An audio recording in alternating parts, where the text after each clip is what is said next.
Hello, my name is Mikaela Randolph. I'm the Associate Director of Regional Programs here with Green Schoolyards America. I'd like to welcome you back to our community of practice for Schoolyard Forest. We did take a summer break, but just like school's back in session, so are we. So welcome back.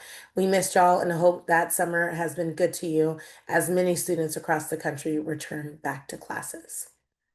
The community of practice aims to be a collegial space in which those that are working to create schoolyard forest are able to come together, learn from their peers from across the country, and share information in this space. And as I mentioned, I'm Mikaela Randolph. I'm joined today by my colleague Lauren McKenna, our senior program manager, as well as Allison Torres, who is our operations manager here at Green Schoolyards America.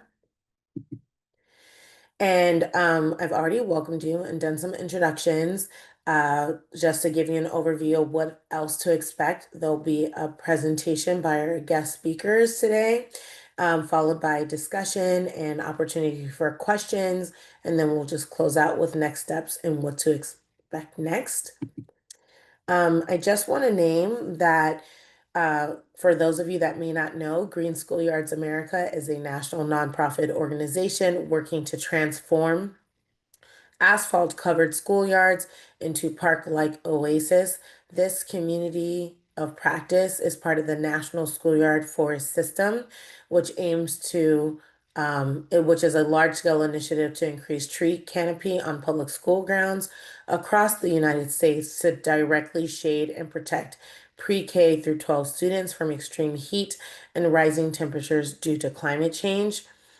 And so California is the first state in the National Schoolyard Forest System, and we've recently welcomed Nevada and New Mexico to be a part of these efforts. This community of practice is being recorded. It is free and open and a welcoming discussion forum that you are welcome to share this information with your colleagues who weren't able to join it here as we record these sessions, and they'll be posted on our YouTube channel. Just a reminder that these sessions typically happen on the third Thursday of each month at 11 a.m. Pacific time. And we also invite you to utilize the chat to engage in discussion. And just in September, we'll be featuring Minnesota's Schoolyard Forest program. Also, starting in September, we'll be having our Green Schoolyard Lecture Series, formerly our Design Series program, another free online discussion space that we offer to discuss emerging topics and provide guidance for creating and stewarding high-quality green schoolyards and schoolyard forests. This series serves as a continuation and expansion of the previous Schoolyard Forest Design Lecture Series. And this series will happen on the first Thursday of each month from 11 a.m. to 12 p.m. Pacific time. Again, those sessions will also be recorded and will be publicly available on our website the following week. So September 11th will be our next session the first session of the design lecture series that will feature wildlife habitat for schoolyard play. So, just one other reminder is for Southern California, we have our Regional Leadership Institute for School Districts. We're currently recruiting for the 2025-2026 cohort. That cohort will launch on September 24th here in Southern California. So if you are a school district in Southern California that is looking to shade your children by creating more of a schoolyard forest and planting more trees, then we invite you to express your interest in this Regional Leadership Institute for School Districts. We are happy to have a discussion and let you know more about those efforts. So you can contact me directly. I'll put my email in the chat, or you can reach out via the interest form. Today's speakers are from Texas Tree Foundation. We're happy to welcome Sam Bradley, Lindsay Hoot, Graham Stevens, and Adam George. I'm just going to briefly read their bios. So, first of all, our guest speakers are all from Texas Tree Foundation, Cool School Programs.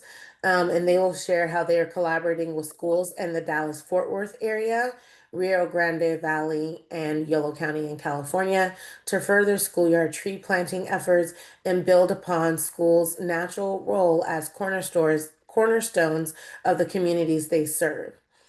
Um, so today's topics will include securing funding, building educational opportunities, fostering community engagement, innovative design, tree planting, and ensuring long-term sustainability. Sam Bradley is Cool Schools Program Coordinator and at the Texas Tree Foundation, which connects students and teachers to nature through tree planting and outdoor learning spaces.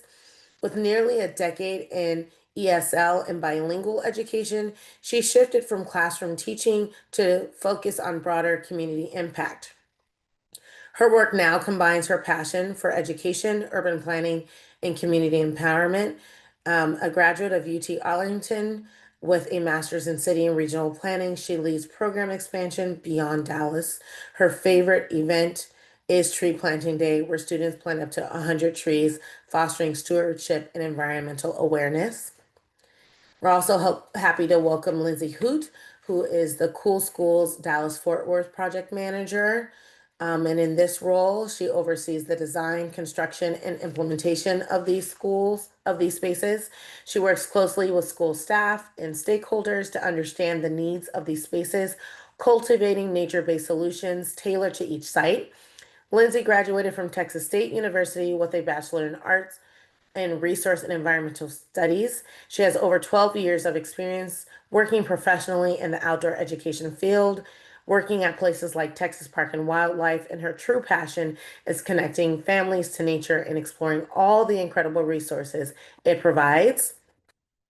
And then Graham Stevens, also a Cool Schools program manager at Texas Tree Foundation, oversees the educational component of the program in Dallas and beyond. A former middle school history teacher and instructional coordinator in Dallas ISD, Graham holds degrees in history, political science, and master's in secondary education.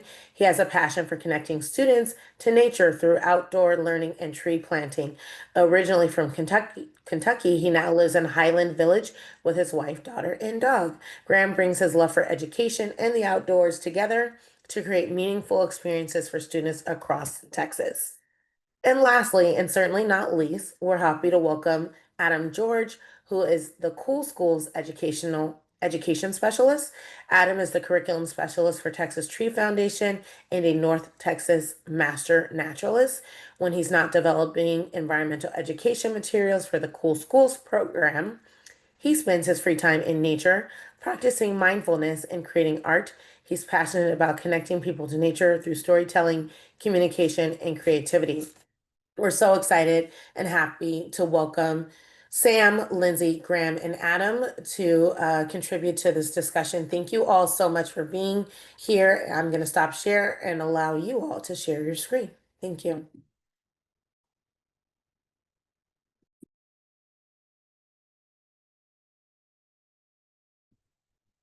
Awesome. Thank you so much, Mikaela. We really appreciate it, and we're truly grateful to have the chance to share a little bit about the Cool Schools program with y'all today. And again, we apologize for the length of those bios. We should have trimmed those down a little bit more. So thanks for getting those out. But as Mikaela mentioned, we represent the Texas Trees Foundation's Cool Schools program, and we will be focusing on how green schoolyards build on a campus's natural role as the heart of a community.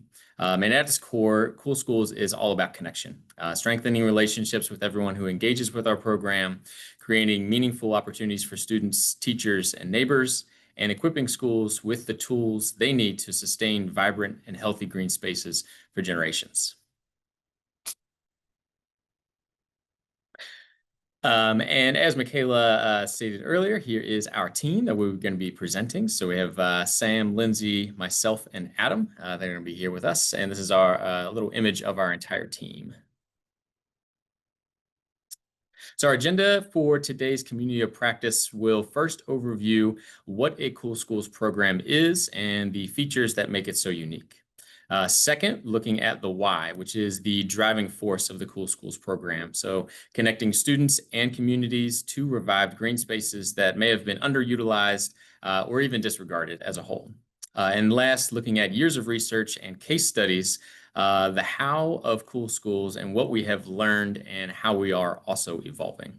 And then last, we will be having a little Q&A session. So if you have any questions, just like Mikaela said, please post those in the chat, and I'll be on the side with my phone looking at Google as fast as I can to make sure I can answer all those for y'all. So let's go ahead and start with an overview and foundation of the Cool Schools program and our what. Hello, everybody. Really glad to be with you all. And yeah, so Cool Schools were a program underneath the umbrella of Texas Trees Foundation. And in short, we help people connect with trees through our commitment to improve the health of cities and people.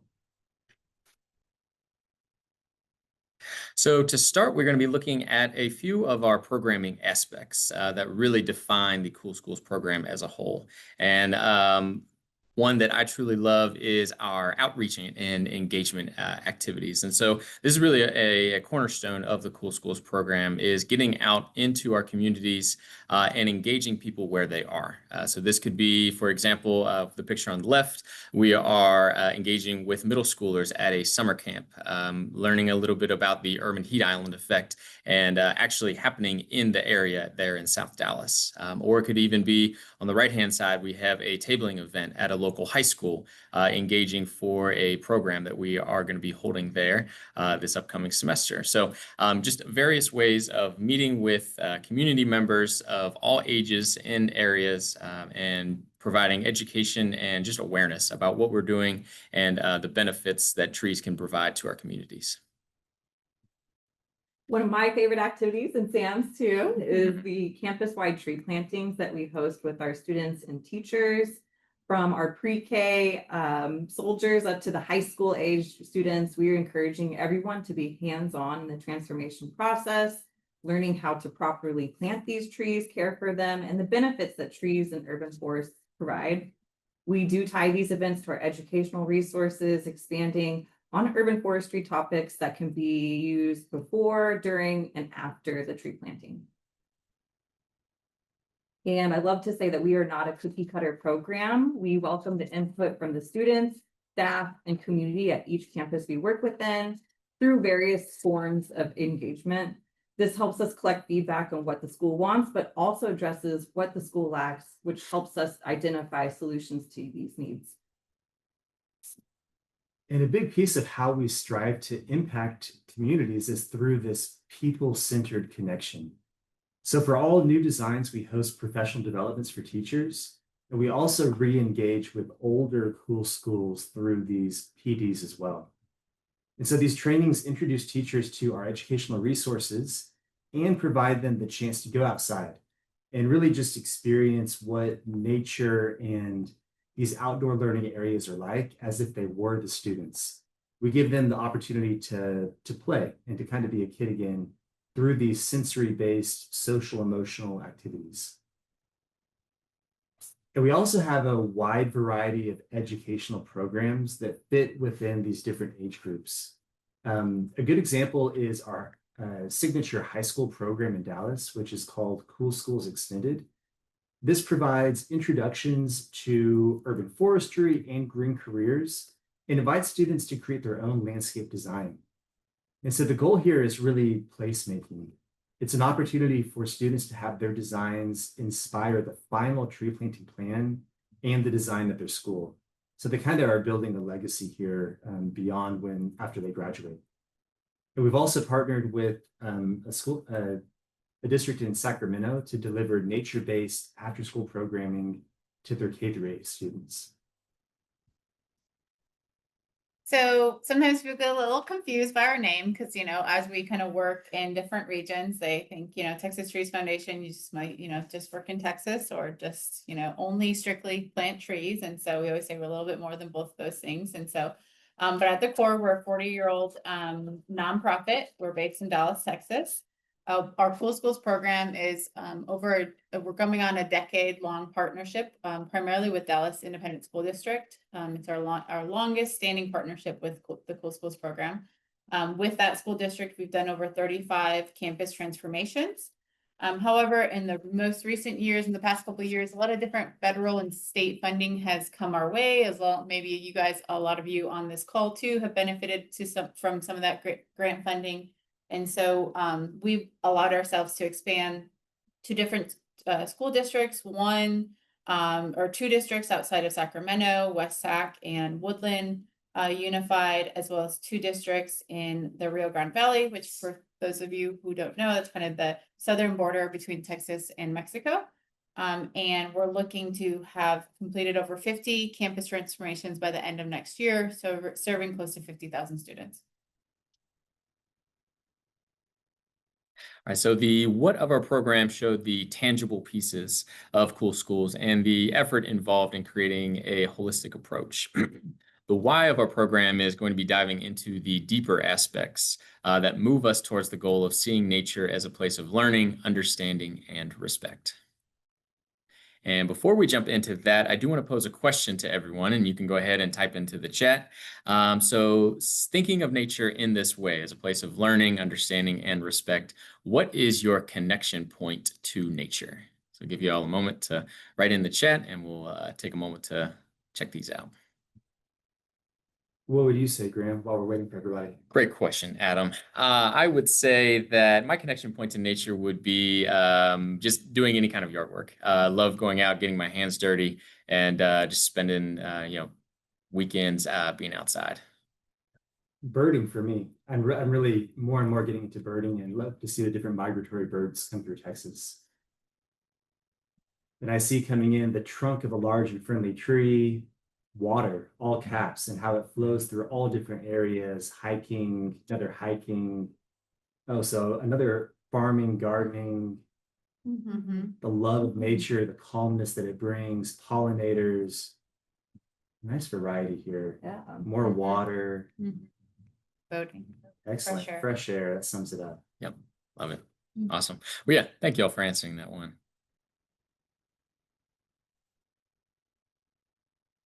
So kind of moving along and thinking about, so we kind of talked about some of our programmatic elements, and so, but kind of jumping into the why of our program, we really have to start from the beginning when we think about what do traditional schoolyards look like, and not to throw any shade. Well, literally we're trying to throw shade, but not to throw negative shade on anyone, but when we go to the majority of these campuses, that's just how they were built and designed. They lack tree canopy, they're barren, they're out with outdated equipment that really doesn't meet the developmental needs of students.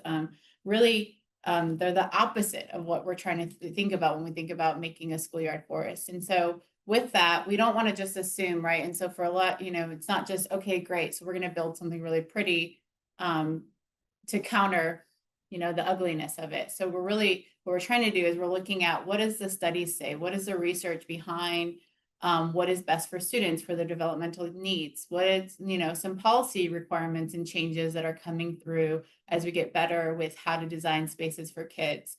And really, what does the science say behind, the benefits of nature for these students? And when we layer with that, we start to get the solution kind of to what we should be providing for these students. So what does the research say? Survey says. Survey says. So we try to be as data-driven as possible. And overall, the findings are that going outside and experiencing nature has a deeply positive impact on focus and comprehension for students. And not only that, but planting trees is 3.5 times more likely or more effective at lowering temperatures than other strategies. And so overall, this data says that, as we all know, these nature-oriented programs can increase the emotional wellness for students.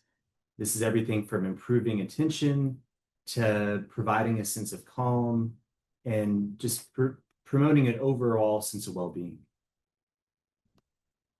Yeah, so we spent some time this past year really thinking about, okay, what does that look like in a more tangible way? And so while we have a lot of deliverables for each school, you know, we talked about the programming and the outdoor learning areas and different things that we provide for the campus. We're really trying to think about not just, you know, what we give them, but why we give it to them. And so we've come up with kind of these cool school program branches, and we think of them really as the thread that connects all of our core components together.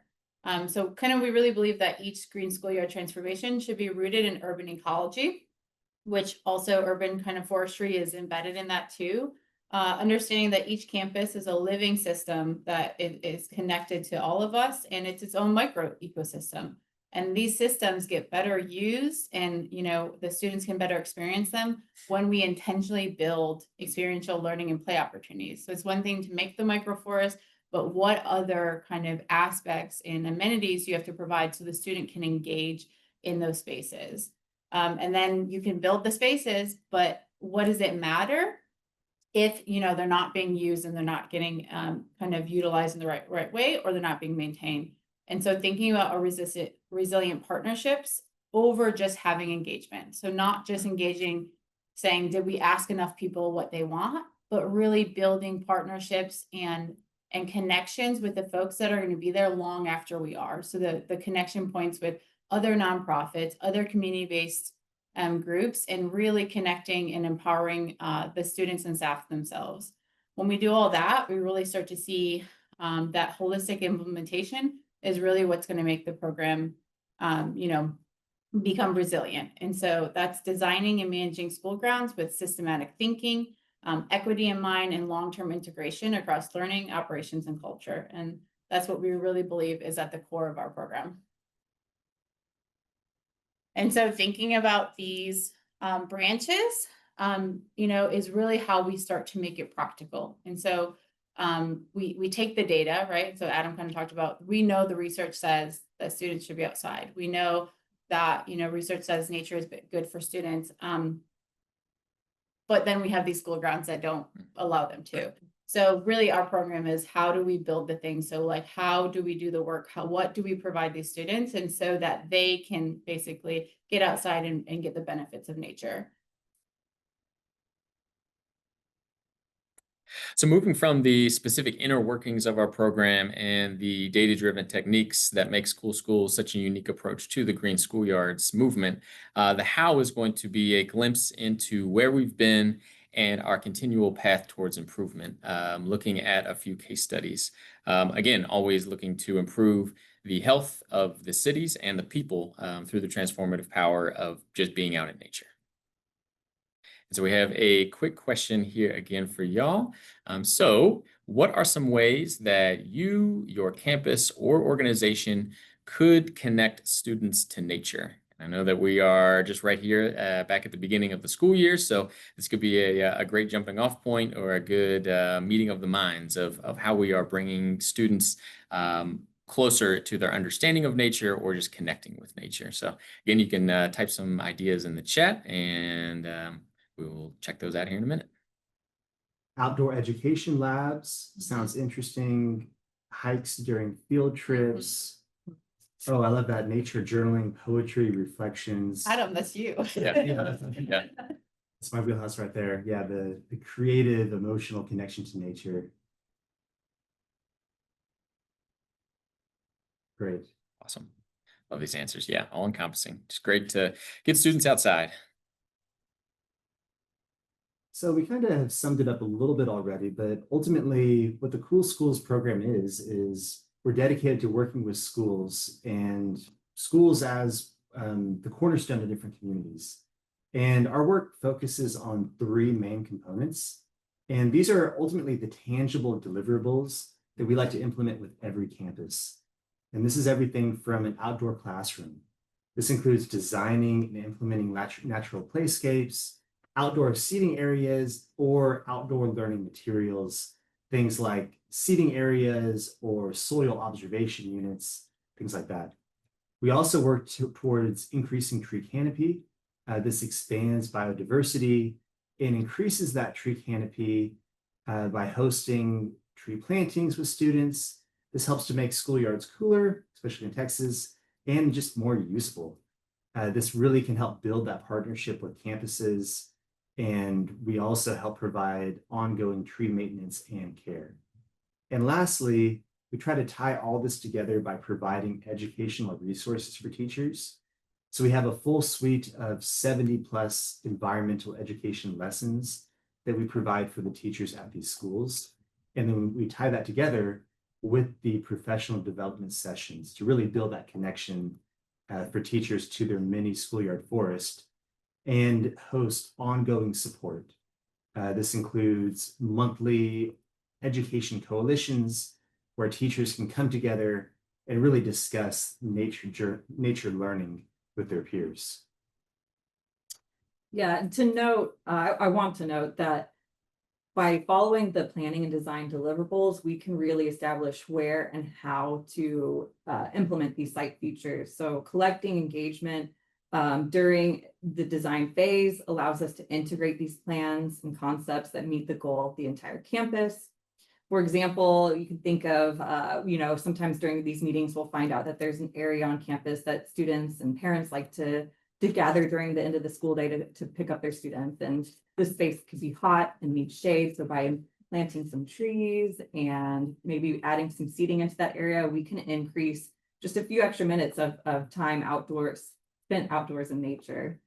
Likewise, during engagement, we may find that there's an area on campus that staff see as a nuisance, such as maybe a grading or drainage issue that we can find a solution for, in this case, a rain garden that would allow nature discovery and some just outdoor learning opportunities that can be enhanced there. So these features are tailored to each school depending on what we find out during that, and they expand on the unique traits of each campus, which fosters a sense of pride in those students and teachers.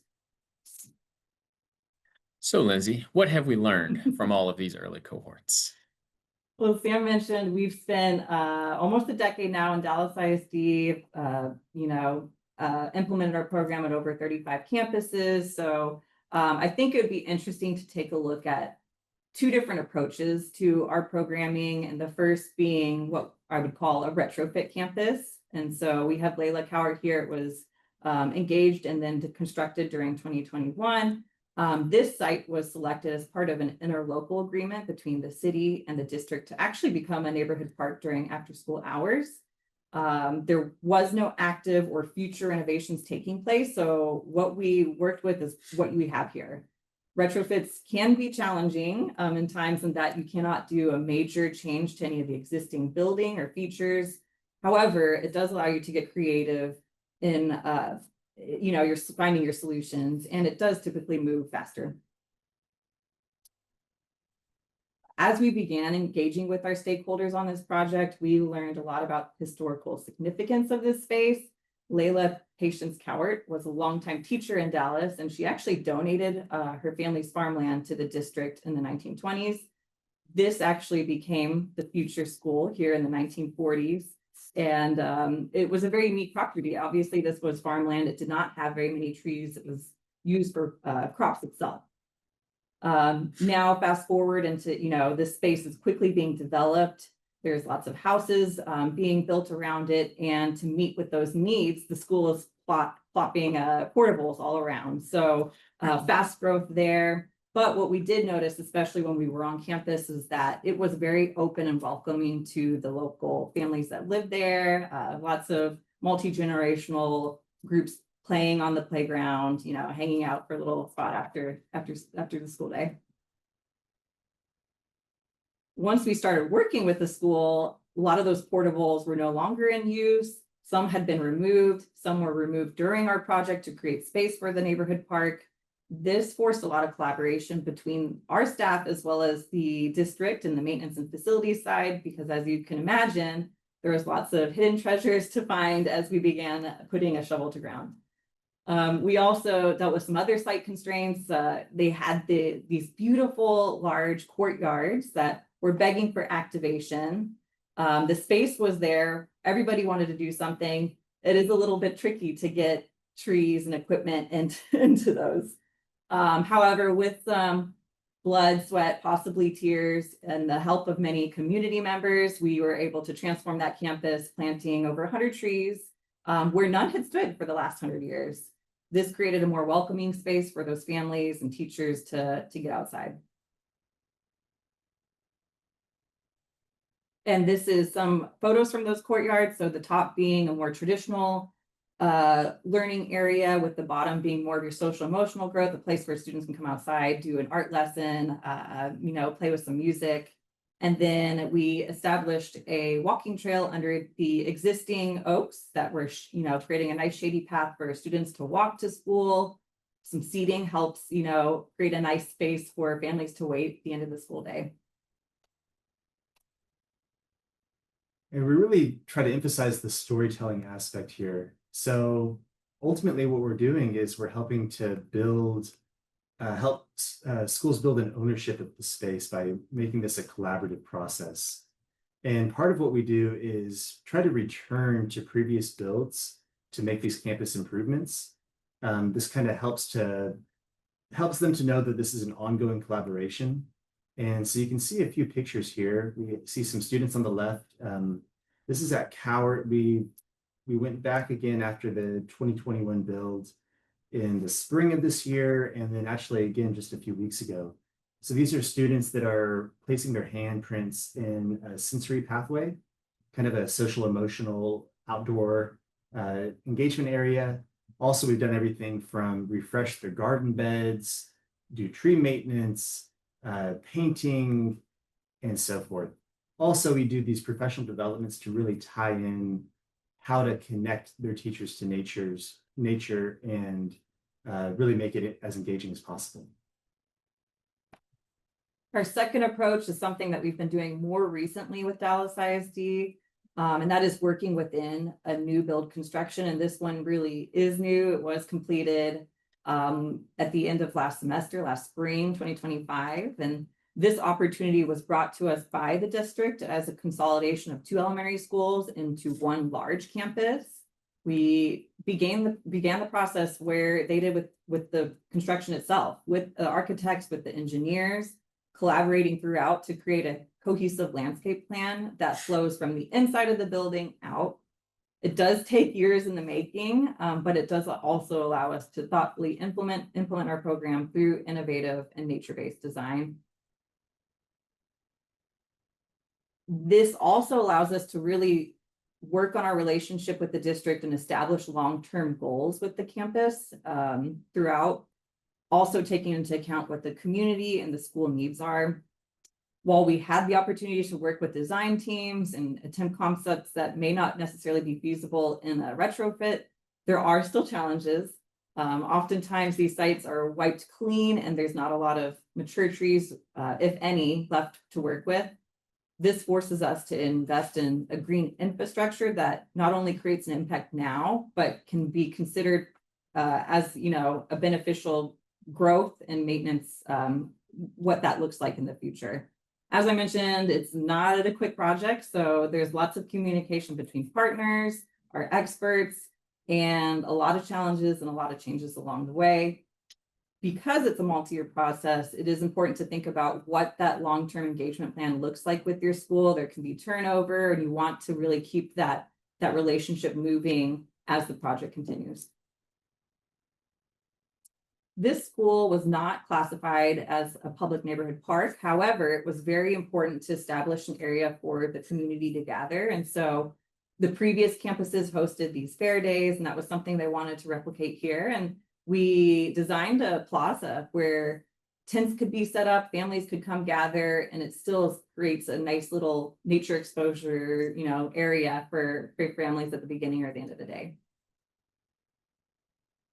And then here's just some photos that we have of what that plaza looked like from an empty plot up to an inviting space.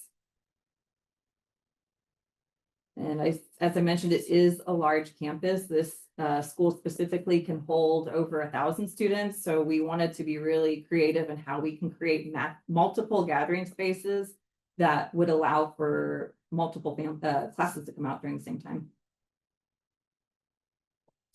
And with the professional development training that we were able to implement on AC Black's campus was timed really, really well with the end of construction. So just as Lindsay was saying, this project was completed in the spring of 2025. So we were able to hold our professional development with about 2 months to go left in the school year for the 24-25 school year. And so with this, we were able to invite teachers to come out into these spaces and for them to become comfortable there.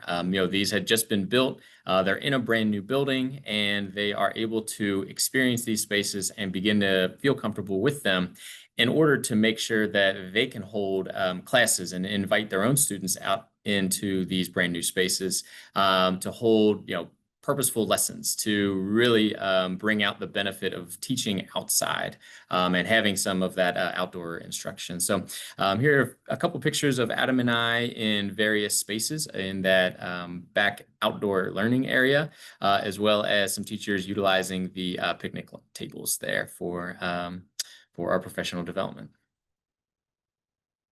So I saw a couple of questions that we can kind of answer now that they're kind of fresh, Lindsay. So they're asking a couple of different questions about funding. And so I know like the two examples that you give are really two distinct examples of funding.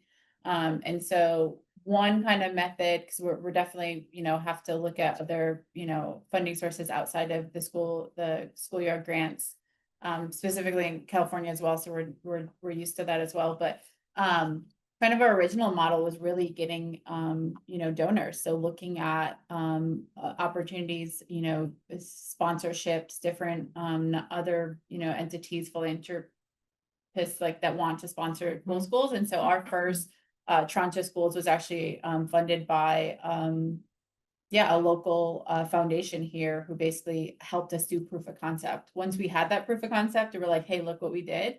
Dallas ISD actually came along and said, hey, we want to include you in the bond. And that's how we were able to do schools like AC Black that Lindsay was talking about, collaborating with the new builds, because we were actually using some of their funding from their bond programs. So between grant funding, bonds from the school districts, private funding, I mean, we've learned that there's no one model. And so it's, funding is going to come from a variety of different sources, and it's going to look differently depending on how the funding comes through. I know they specifically also asked Lindsay about who we're working with Dallas ISD, which departments, and like, do we work with their facility master plan? Yeah, I'd say that's not we only go to this one person either. We touched on it being really important to work with the school itself, but also from a leadership or district side. So working with the director of design, construction, things like that will really help us make sure that we're all on the same page in what we're providing, but then also working very closely with the maintenance and facilities team, where oftentimes, the folks who will be helping us maintain these spaces and making sure that what we are providing them, they feel comfortable with as well when it comes to long-term maintenance, and how can we help them with that? Yeah, and someone else was asking about, do we engage with students in the planning process? Yeah. And so, yeah. Go ahead. Yeah, I know you kind of touched on that, Adam, a little bit, and how our end goals for them to have their voice heard in these designs. We've created certain educational resources that ties to certain process points during the design phase, but we want to hear what they would like to see the space as well. So that's really important to us. Yeah, we've designed some pretty cool like engagement activities that are more fit for students to do a lot of drawing on the spaces and really engage in the project in kind of very hands-on way to get their feedback. And it's been fun. It doesn't happen at every campus. It just, again, each campus is different, whether they want, a group of teachers to be involved in the process, be kind of our core team, whether we hold engagement meetings for all parents to come to and parents can give their input. Really just, we let this, like the districts lead on that, because we believe like that's their community. And so they're the right people to tell us who we should be bringing to the table, not the other way around. And so again, I think, how are we evolving and what's at our core? We'll get back to the question in a second, but I want to like officially wrap up. It's just like that we've learned that there isn't a one size fits all. There's a lot of different processes that work, and some things that work on certain campuses don't work at other campuses, and what works in California doesn't work in Texas, and vice versa. And so really understanding and really taking time in the planning engagement to pull in the right people, understand who needs to be at the table. And learning and listening more than doing has been really important. And so I think we're getting better. I know we're getting better. But at our core is still just how do we build spaces for students to connect to nature. I think at the end of the day, we really believe that that's the core of it. And so the educational resources, the tree plantings, the whatever we build, the outdoor learning area, it all has to go back to, is this basically a method to get students outside learning and playing and really moving the needle on their anxiety levels and just our commitment to helping students in that way. I think we missed some of the questions, and so I'm not sure how we want to do the Q&A, but I was just answering some of them as they come along. But Well, I just want to say thank you again so much for your time, and just like sharing these pictures are so inspiring and exciting to see just the transformation of space. And I know in a place like Dallas, Fort Worth area, it's so needed. So I mean, and there's just so much that these types of spaces offer in addition to connecting to nature. Obviously, there are, stronger community connections and cohesion that also happens. And so if you want to stop sharing screen, I'm happy to open it up for folks to answer questions and we can kind of see each other's faces and whatnot. And then yeah, if folks have, questions that came from this discussion, feel free to either place those questions in the chat or unmute them. Lauren, do you want to kick us off with any questions that Lindsay or Sam didn't connect on? Yeah. So I know that you addressed a few of these already, but I think just to wrap up the engaging students in the process, it did look like there were some pictures of students engaged in planting. So I don't know if there's anything more you'd like to share about that, or if there's any difference from, different age levels or campus to campus. you want to talk about it? Yeah, because I know I called them our little pre-K soldiers, but they Our mulchkins. they're little mulchkins. Yep. Yeah, it doesn't matter. I think sometimes people will be like, they're 3, like 4, what are you doing? But they are so curious at that age, and it's just such an interesting experience for them to get outside, to feel the mulch, to help us put the finishing touches, as we like to say, on these trees. And yeah, we all ages are really welcome in this, and that really does foster that sense of stewardship that we want. We want them to be proud of the trees that they're planting on these campuses, to come back and say, hey, this, check on their tree. They often name it while they're out there with us. So, Yeah, and I would emphasize that the tree plantings for us, obviously, we're an urban forestry nonprofit. We do dozens of typical tree plantings the way a lot of you guys, if you're urban forestry nonprofits, do. With you get a group of volunteers out and they plant the trees, right? For us, the school plantings they're different. They're very intentional. We're not making laborers out of them. We understand that, I would say the most ineffective way to plant a tree is to plant a tree with a group of 3rd graders. There's nothing efficient about it. It's an educational experience. We take our time, we walk through, we have volunteers that their goal is to plant 1 tree with a group of students, and they can take 45 minutes to an hour to do it. And so it's really about the process, the learning opportunities. And then we do a lot of engagement at the time. We can set up educational stations for them. We can show them their designs that are happening. We can invite the parents to come to the tree plantings, and then they get to find out what the other things are happening on the campuses. And so we use that as a tool to really build out and share the rest of the program. So they're really intentional days. That's awesome. Have you had any pushback either from the district on students getting involved with the planting at all, or limitations to that? Sometimes we hear things like, labor concerns, from facilities and stuff. Have you all experienced or heard any of that? I mean, I think every now and then we get, especially with our middle schoolers, they like to, make sure we know that their rights as individuals of what they do and do not have to do. And so, but for the most part, I think because the way we design them, we design them to be really educational. We haven't run into that. I think now and then you'll get kids who are like, no, thank you. And you're like, okay, we honor that, I think the bigger thing with the I don't know, what is kind of our biggest hiccup with like the issues that we run into? I would say having to pivot. You think Texas, it's hot, it's dry, but the seasons that our plantings are in can be rainy. And so having like inclement weather and in that case, we don't, necessarily, we don't want the students out there trekking in a bunch of mud or anything like that. So how do we engage with them during that process? What is, a rainy weather makeup day look like? So I'd say that's probably something that we've worked through the most. Thanks so much. So there's another question here around, are there projects you've designed which integrate endemic tree and plant species and take inspiration from regional natural areas and plant communities and have rainwater, watering capture and or reuse strategies have been integrated?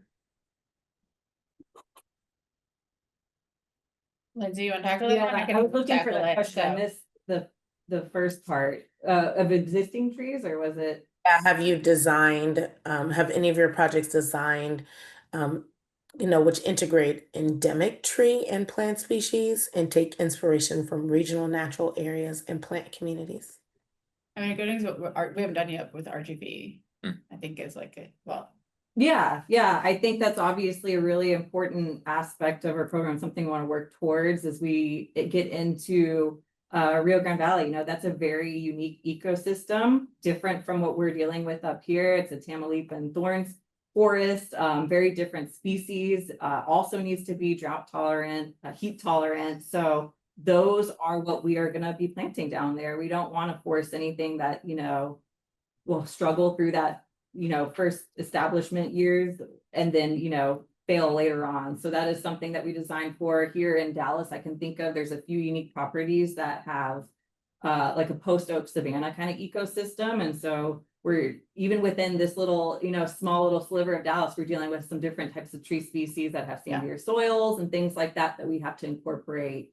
And I would say that's one of our lessons learned that we're getting better at is like moving away from just what we'd call like tree plantings, right? Like, so, okay, like putting 50 to 100 to, trees in the ground in this school. Instead, well, these school grounds are very barren. What if we take a more strategic approach and take a section and create a microforest? And we're having a lot more intentional design that way. And so these are lessons we've been learning, we're learning from experts that we've been around, other nonprofits that are doing more specific work. And so we're learning that, hey, let's do a more intentional tree planting. If we do that with different native species, with different understory, with different ground cover, we're actually helping with the runoff, and we can create a more intentional kind of bioswale. And so so kind of instead of just doing rain garden over here, some tree plantings, how do we really make a true microforest? We're not perfect at it yet, but we have a few, but that's kind of the road that we're leaning towards. And so would love, if there's anyone who's doing that sort of work, we would love to connect with you because we could probably learn some things there. Yeah. That's so great and exciting. Questions are pouring in. So have you found any minimum number of trees or density of trees that are more successful when you've done these plantings where the trees are able to survive the quote unquote children's abuse? I don't know that. I think we just taking, I would say if you're kind of saying that survival rates are lower in school grounds than they would traditionally. So when you say, 5 to 10%, we might be experiencing more to 15 to 20%. That's not just students struggling. That's because we have to make sure that the ISD doesn't forget to turn off turn on the irrigation system. Right. That, school grounds, oops, you were having to move this building over. And so there's just a lot more headaches that have to do with school grounds. And so I would say we do a little bit of overplanting.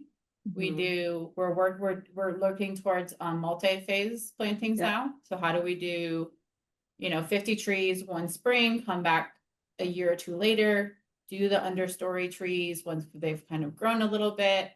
I think it's, we have a skilled team. We're lucky to have urban foresters within our team who go out at the beginning of these projects, take inventories of what's existing, how does that tree help look, and how can we create a plan that supports the current generation, but plans for the future as well. Awesome. There's a question here about have you received any grants from the State Forestry Commission or U.S. Forest Service for your work? And if any of your funding is derived from IRA grants, have you experienced any impacts such as loss of funds or requirements to change your scope? We do. We have a separate program that Cool Schools is being integrated into for our IRA grant. And so we are re-engaging with that. It appears that we, I don't want to say it out loud or maybe it will get taken away again. But for now, we're actually full speed again with our IRA grant. For those of you who don't know, that's the federal grant that came down from the USDA a couple of years ago. Well, last year, I think. And so there are a lot of limitations with that grant, though. We had to struggle through advocating why we have to have irrigation in the state of Texas, advocating why certain materials we think should be allowable because they have a lot of restrictions on that. And then I think generally, yeah, just getting creative. Our solution, like I said, is doing a multi-layered funding approach. So basically utilizing grant funding and then knowing that there's limitations of things that we can't do with the grant. And so we'll layer that with private funding. So that's where we can come in and do a lot more things. And we think that's kind of the perfect solution. So creative ways for funding has always helped with that. Yes, have any school, okay, sorry. No, good. I wanted to also circle back around that question that came up earlier with the stormwater management kind of work. Is the city or has the city expressed any interest in kind of stormwater capture and seeing schools as an opportunity to do that? And have you all, you know, thought much about that in your design? I know it can be like really torrential rains when it does rain, in parts of Texas, as we saw over this past summer, and maybe there's an opportunity. Yeah, I would say what we've really worked on in the last year or two is how we can capture that through plantings. And so we've done several campuses now that are your rain gardens that are working with that existing grading to capture some of that, some like bioswale kind of style plantings, something we're certainly looking forward to doing more of. And then I would say just being really conscious about the surfacing that we're utilizing during our projects and making sure that, permeable is better. Yeah, sure. Which is, yeah, I saw a question above that I think we skipped about ADA accessibility. And so part of, we're working on kind of some best practices and really coming out with like a kind of some guidelines. And I think the biggest kind of balance that really, I don't know if there ever is going to be the ultimate solution. It's really just considering is there's always going to be a balance and it's like a kind of a tension point between providing accessible play and learning areas with nature-based learning areas, right? The forest is not the most accessible surface area. And so when we try to use, really natural surfacing, and we love to do our schoolyard when we do really cool like playgrounds in existing tree canopy. We've done really cool ones that really you feel like you're in a forest. They're not ADA accessible. Like we can't get it, so and to navigate that, we always say, hey, I always ask on every call that we're on, if anyone has invented the ultimate ADA accessible surface that's also stormwater absorbing, please let us know, because that's also cost effective, not bad for the environment, not made of chemicals, and the list goes on. Let us know, because we'll be the first ones to buy it. Because it's balance, right? And so what we've kind of lended or tried to do, without over answering this question, is creating some spaces that are very accessible and balancing that and balancing the surfacing. So we don't just have a lot of basically impermeable surfacing, but we're balancing that, like where we have good drainage over here with a very accessible area, if that makes sense. And that's just a lot of designing and a lot of asking questions. Thanks so much for that. We're running close to time, but I'm going to try to get in like another question. I think that, response to kind of like these regulatory concerns. I mean, like if you are building and transforming these school spaces, it's really something you do have to like find the balance and be considerate of. And so thank you for sharing that. Karen Wood asked, do you plant any small understory tree species or tree groupings, habitat areas, or do you prefer to plant single overstory trees? What size trees do you typically plant and why? And I think, Karen, it'd be great to also connect with you and the team offline too.